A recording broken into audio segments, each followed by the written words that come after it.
ato qabeenya dhuunfaa sanbanne qabeenya dhuunfaa sanbanne qabeenya dhuunfaa sanbanne qabeenya dhuunfaa sanbanne qabeenya dhuunfaa sanbanne qabeenya dhuunfaa sanbanne qabeenya dhuunfaa sanbanne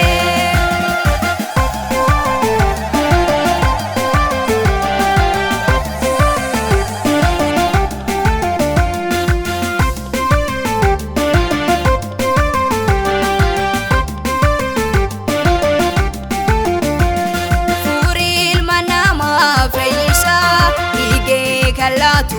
ofisa jalalata kan argine Yesus tu fanurratti laate furin manama fayyisa dige kallatu ofisa jalalata kan argine Yesus tu fanurratti laate fanurratti laate fanurratti laate fanurratti laate fanurratti laate fanurratti laate fanurratti laate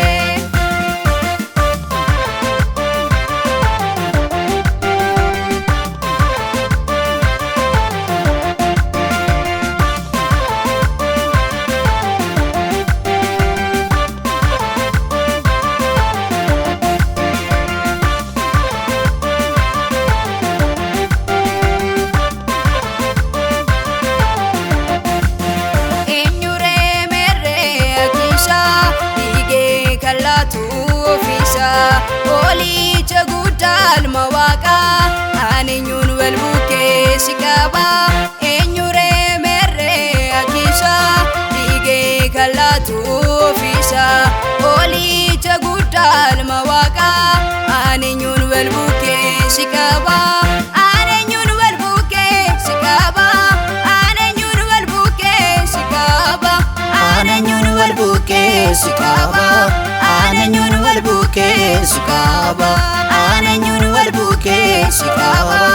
anenyun walbuke sikaba Yesus jalalle duguma furi adunya unduma kana weef kan barbade fulake ato qabeenya dhuunfaa sanbanne Yesus jalalle duguma furi adunya unduma kana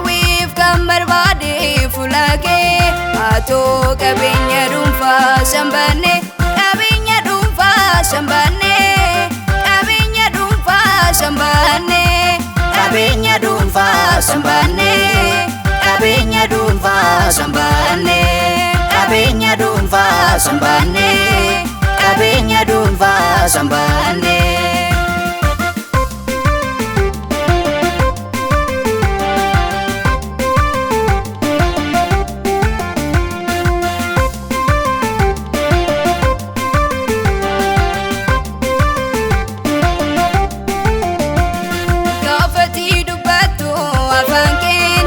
Fatura fama dubiken wanundat bektam sirresu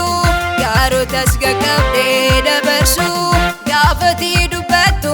afanken la fatura fama dubiken wanundat bektam sirresu galanu tasqode dabarsu galanu tasqode dabarsu garotas gagabde dabarsu galanu tasqode chesiso wanunduma gote sirreso galanu tasqode chesiso wanunduma gote sirreso